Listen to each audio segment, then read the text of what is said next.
नमस्ते, मैं doctor Zubair Khan, assistant professor geography, government college Bundi. आपका स्वागत करता हूं बीए पार्ट प्रथम वर्ष भूगोल की कक्षा में। इस कक्षा में हम भूगोल के द्वितीय प्रश्न पत्र पर्यावरण भूगोल का अध्ययन करते हैं। पिछले वीडियो में हमने पर्यावरण प्रदूषण के बारे में पढ़ा और पर्यावरण में कितने प्रकार के प्रदूषण होते हैं उन सब के बारे में जाना। आज इस अध्याय में हम ध्वनि प्रदूषण का अध्ययन करेंगे। ध्वनि जीवमंडल का एक अभिन्न अंग है। अन्य प्राकृतिक तत्वों की भांति ये भी एक प्राकृतिक वरदान है। ध्वनि के माध्यम से प्राणी संदेशों का आदान प्रदान करते हैं। जीवमंडल के सजीव एवं निर्जीव तत्वों से ध्वनि उत्पन्न होती है, जैसे वायु प्रवाह, ज्वालामुखी क्रिया, वर्षा, जीव जंतुओं की आवाजें आदि। ध्वनि किसी वस्तु के कंपन से उत्पन्न होती है। अब ये बात करते हैं कि ध्वनि क्या होती है। वास्तव में किसी भी वस्तु का जो कंपन होता है, जो उसमें वाइब्रेशन उत्पन्न होते हैं, उससे जो तरंगे बनती हैं वो वायु के माध्यम से प्रवाह करती हैं और वो हमारे कानों तक पहुंचती हैं। ये एक फ्रीक्वेंसी के रूप में होती है, तरंगों के रूप में होती है, जिसका माध्यम वायु होता है। उसे हम ध्वनि कहते हैं। ध्वनि का उत्पन्न होता है कंपन से। जब हम बोलते हैं तो हमारे गले के अंदर कुछ ऐसे तंतु होते हैं जिन्हें हम वोकल्स कहते हैं। उनके माध्यम से ये कंपन उत्पन्न होते हैं। वो कंपन वायु के माध्यम से हमारे कानों तक पहुंचते हैं, जिसे हम सुन पाते हैं। तो परिभाषा यदि ध्वनि की दी जाए तो किसी भी वस्तु से उत्पन्न कंपनों को हम ध्वनि कह सकते हैं। ये तीव्रता के अनुसार मंद, मध्यम और तीव्र हो सकती है। जैसा कि मैंने आपको बताया था कि ध्वनि वास्तव में उत्पन्न हुए कंपन होते हैं और कंपनों की एक आवृत्ति होती है, एक फ्रीक्वेंसी होती है और उस फ्रीक्वेंसी के आधार पर ही इस ध्वनि को मंद, मध्यम और तीव्र की श्रेणी में विभाजित किया जाता है। ध्वनि लाभदायक अथवा हानिकारक हो सकती है। ध्वनि की अवांछनीय तीव्रता को शोर कहते हैं। अब बात आती है, ध्वनि लाभदायक भी हो सकती है और हानिकारक भी हो सकती है। लाभदायक ध्वनि जिस प्रकार से हम अपने विचारों का आदान प्रदान करते हैं, हम एक दूसरे से बात करते हैं, ये ध्वनि के माध्यम से हम बात करते हैं, इससे हमारी एक भाषा विकसित होती है, तो ये ध्वनि हमारे लिए लाभदायक होती है। कई बार हम संगीत सुनते हैं। कुछ ऐसी ध्वनियाँ होती हैं जो हमारे कर्ण प्रिय होती हैं, अर्थात जिनको सुनकर हमें अच्छा लगता है, जैसे संगीत सुनने की ध्वनि या चिड़ियों की चहचहाट या कुछ अन्य प्रकार की ध्वनियाँ जो हमारे कर्ण प्रिय होती है, अर्थात हमें उनको सुनकर आनंद की अनुभूति होती है। ऐसी ध्वनि को हम लाभदायक ध्वनि कह सकते हैं। जबकि दूसरी ओर कुछ ऐसी ध्वनियाँ होती हैं जिन्हें सुनकर हम विचलित हो जाते हैं, जो हमें परेशान कर देती हैं, जिन्हें हम कर्ण प्रिय ध्वनियाँ नहीं कहते।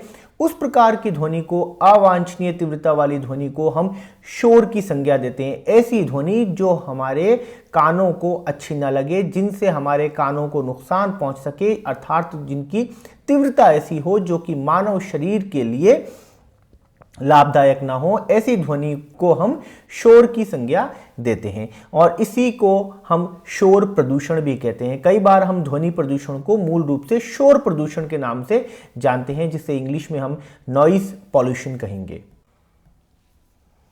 विल्सन के शब्दों में कोई भी आवाज जो उसे ग्रहण करने वाले के लिए अवांछित हो शोर कहलाती है। अर्थात विल्सन ने जो परिभाषा दी है शोर की, उन्होंने ये कहा है कोई भी ऐसी आवाज जो उसे ग्रहण करने वाले को पसंद ना आती हो, अर्थात जो उसे अवांछित लगती हो, जो उसे परेशान करती हो, उसे हम शोर की संज्ञा देते हैं। शोर पर्यावरण प्रदूषण का एक रूप है। शोर प्रदूषण भी हम कहेंगे, जिसे हम ध्वनि प्रदूषण के नाम से देते हैं। अप्रिय ध्वनि, अवांछनीय ध्वनि को हम शोर कहेंगे और शोर पर्यावरण प्रदूषण का एक रूप होता है। चूंकि यह दिखाई नहीं देता, अतः इसे अदृश्य प्रदूषण भी देते हैं। अब हम बात करते हैं भाई शोर प्रदूषण। दूसरे प्रदूषण हमने जितने भी पढ़े हम उन्हें देख सकते थे, चाहे वायु प्रदूषण हो, वायु में मिलने वाली अवांछनीय अपद्रव्यताएं जैसे धुआं हो, राख हो या अन्य प्रकार की चीजें जिससे हम कहेंगे कि भाई वायु में प्रदूषण फैल चुका है। जल प्रदूषण हम देख सकते हैं, भूमि प्रदूषण हम देख सकते हैं। क्योंकि शोर प्रदूषण दिखाई नहीं देता इसलिए इसे हम अदृश्य प्रदूषण की संज्ञा देते हैं। अर्थ एवं परिभाषाएं। शोर प्रदूषण से अभिप्राय उस अवांछित ध्वनि से है जो वायुमंडल में एकत्र होकर जीवों के स्वास्थ्य के लिए खतरा उत्पन्न करती है। अब शोर प्रदूषण की जो परिभाषा दी जाती है वो इस प्रकार दी जाती है, शोर प्रदूषण से अभिप्राय उस अवांछित ध्वनि से है जो वायुमंडल में एकत्रित हो जाती है और जो जीवों के लिए खतरा उत्पन्न करती है, जो उनकी कर्णप्रिय नहीं होती। इस प्रकार की ध्वनि को हम शोर प्रदूषण कहते हैं। इसे अनेक विद्वानों ने निम्न प्रकार से परिभाषित किया है। चलिए देखते हैं। पहली परिभाषा दी है, हमारे पर्यावरण में शोर इस सीमा तक फैल जाए कि जन सामान्य को शुभ्य या चिड़चिड़ाहट करने लगे तो उसे शोर कहते हैं। शोर प्रदूषण से तात्पर्य है कि इस प्रकार की ध्वनियां, इस प्रकार की तीव्रता वाली ध्वनियां जो कि हमारे वातावरण में फैल जाए और जन सामान्य को उससे चिड़चिड़ाहट होने लगे, वो उसको बुरी लगने लगे, तो इस प्रकार के प्रदूषण को हम शोर प्रदूषण कहते हैं। दूसरी परिभाषा है, शोर वह कोई भी ध्वनि है जो अवांछनीय है। यह वायुमंडलीय प्रदूषण का एक साधारण प्रकार है। यह परिभाषा दी है मैक्सवेल ने। मैक्सवेल कहते हैं शोर कोई भी वो ध्वनि है जो अवांछनीय है। अवांछनीय से तात्पर्य जिसकी कोई आवश्यकता नहीं है, अर्थात जिसे कोई सुनना नहीं चाहता, और यह वायुमंडलीय प्रदूषण का एक साधारण प्रकार होता है। जिस प्रकार के से मैंने आपको बताया था, ध्वनि प्रदूषण के अंतर्गत ऐसी ध्वनियां जो कि अवांछनीय होती हैं, जो कि कर्णप्रिय नहीं होती, जिन्हें कोई सुनना नहीं चाहता, उसको शोर कहा जाता है और यह वायुमंडलीय प्रदूषण का एक साधारण प्रकार होता है। अनिच्छापूर्ण ध्वनि को जो मानवीय सुविधा, स्वास्थ्य तथा गतिशीलता में हस्तक्षेप करती है अथवा प्रभावित करती है वह शोर प्रदूषण है। बी रॉय के अनुसार यह परिभाषा है। बी रॉय ने जो परिभाषा दी वो ये कहना चाहते हैं कि वायुमंडल में व्याप्त इस प्रकार की ध्वनियां जो कि अनिच्छापूर्ण है, जिन्हें सुनने की कोई आवश्यकता नहीं है, और वो ध्वनियां मानवीय सुविधा, उसके स्वास्थ्य तथा गतिशीलता में हस्तक्षेप उत्पन्न करती हैं अथवा उन्हें प्रभावित करती हैं, वो सभी शोर की श्रेणी में आती हैं और ये एक प्रदूषण उत्पन्न करती हैं जिसे हम शोर प्रदूषण की संज्ञा देते हैं। निरर्थक अथवा अनुपयोगी ध्वनि ही शोर प्रदूषण है। सिम्पसन के अनुसार, सिम्पसन कहते हैं कि निरर्थक जिनका कोई अर्थ नहीं हो, अनुपयोगी, पूर्णतः अनुपयोगी अर्थात जिन ध्वनियों का कोई उपयोग ना हो, ऐसी ध्वनियों को हम शोर प्रदूषण की संज्ञा देते हैं। जैसे कि मान लीजिए कि आप कहीं बैठे हुए हैं और बहुत जोर से वहां पे कोई गड़गड़ाहट आती है या किसी टूटने फूटने की आवाज आती है या बर्तनों के गिरने की आवाज आती है जैसे घर में, तो ये ऐसी ध्वनियां हैं जिसे कोई सुनना पसंद नहीं करता, ये कर्णप्रिय नहीं होती, ये सुनने के पश्चात पीड़ादायक होती हैं। तो इस प्रकार की ध्वनियों को शोर प्रदूषण की संज्ञा के अंदर रखा जाता है। कई बार पटाखे चलाए जाते हैं, बम फोड़े जाते हैं, तो वो आसपास इस प्रकार से का वातावरण और अवांछनीय ध्वनियां उत्पन्न करते हैं जो कि हमें पूर्णतः विचलित कर देती हैं। इस प्रकार की ध्वनियों को हम शोर प्रदूषण के अंतर्गत सम्मिलित करते हैं। सारांश रूप में हम कह सकते हैं कि पर्यावरण में उत्पन्न होने वाली कोई भी अवांछित आवाज जिसका जीवों के स्वास्थ्य पर प्रतिकूल प्रभाव पड़ता है, शोर प्रदूषण कहलाती है। सारांश रूप में यदि आपसे पूछा जाए कि भाई शोर प्रदूषण क्या होता है, तो हम कह सकते हैं कि पर्यावरण में उत्पन्न होने वाली कोई भी ऐसी आवाज जो जीवों के स्वास्थ्य पर प्रतिकूल प्रभाव डाले, शोर प्रदूषण के अंतर्गत सम्मिलित की जाती है।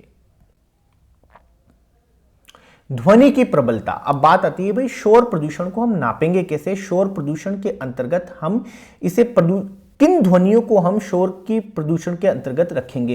तो जैसा कि मैंने आपको बताया था, ध्वनि वास्तव में वायु में उत्पन्न होने वाले कंपन होते हैं जो किसी भी वस्तु द्वारा उत्पन्न किए जाते हैं, हमारे बोलने से उत्पन्न किए जाते हैं। तो इस प्रकार से ध्वनि में कंपनों की तीव्रता उनकी आवृत्ति के आधार पर नापी जाती है और इस आवृत्ति के आधार पर ही उन्हें अलग अलग श्रेणियों में रखा जाता है। ध्वनि की तीव्रता को मापने की जो इकाई है उसे डेसिबल कहा जाता है, जिसे इंग्लिश में छोटे डी और अंग्रेजी के बड़े बी अक्षर के साथ लिखा जाता है। ध्वनि की तीव्रता को मापने के लिए निर्धारित इकाई को डेसिबल कहा जाता है। ये कई बार आपसे परीक्षा में पूछ लिया जाता है, ऑब्जेक्टिव सवाल के रूप में भी पूछ लिया जाता है प्रतियोगी परीक्षाओं में कि ध्वनि की तीव्रता को किस इकाई में मापा जाता है। तो ध्यान रखिएगा कि ध्वनि की तीव्रता को मापने की इकाई डेसिबल होती है और इसका मात्रक या प्रतीक इस प्रकार से अंग्रेजी के छोटे डी और बड़े बी अक्षर से लिखा जाता है। ध्वनि की तीव्रता बढ़ने के साथ साथ डेसिबल में वृद्धि होती चली जाती है। जैसे जैसे ध्वनि की तीव्रता बढ़ती है उसके मात्रक की इकाई की तीव्रता भी बढ़ने लगती है। जैसे 10 डेसिबल की ध्वनि, 20 डेसिबल की ध्वनि, 100 डेसिबल की ध्वनि, 150 डेसिबल की ध्वनि। तो इस प्रकार से जैसे जैसे उसकी ध्वनि की तीव्रता बढ़ती जाएगी, डेसिबल के अंदर उसकी संख्या भी बढ़ती चली जाएगी।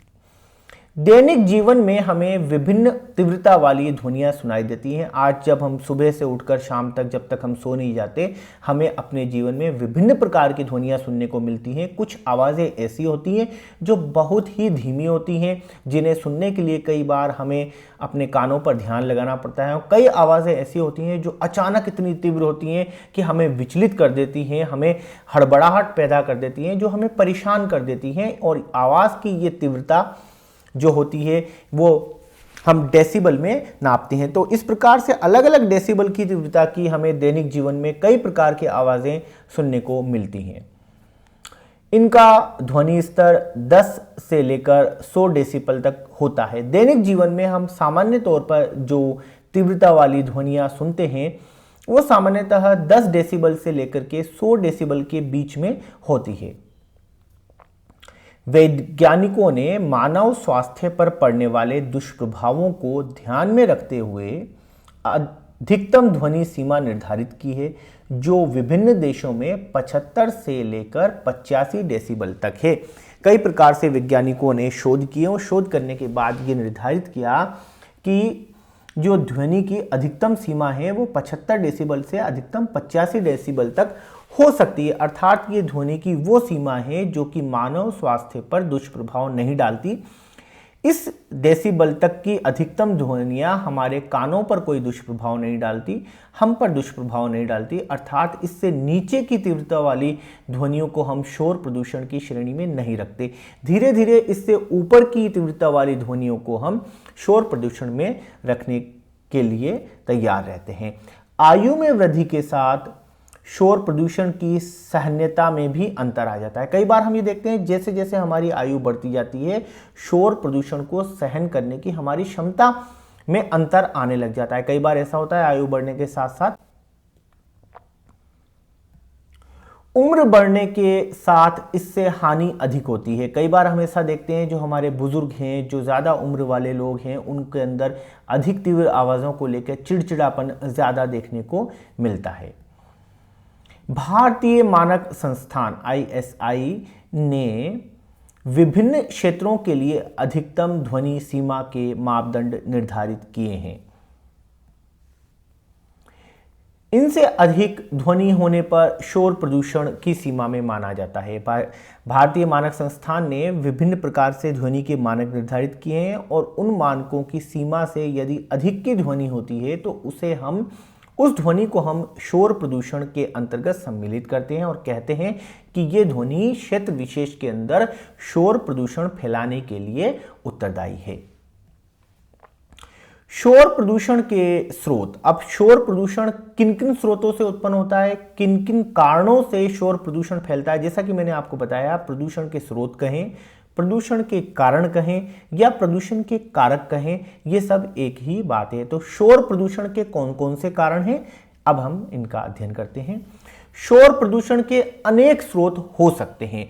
अर्थात अनेक ऐसे स्रोत होते हैं जिनसे अप्रिय ध्वनियां उत्पन्न की जाती हैं। ऐसी ध्वनियां उत्पन्न की जा सकती हैं जो कि कर्णप्रिय नहीं होती या निर्धारित मानक सीमा से अधिक तीव्रता वाली होती हैं।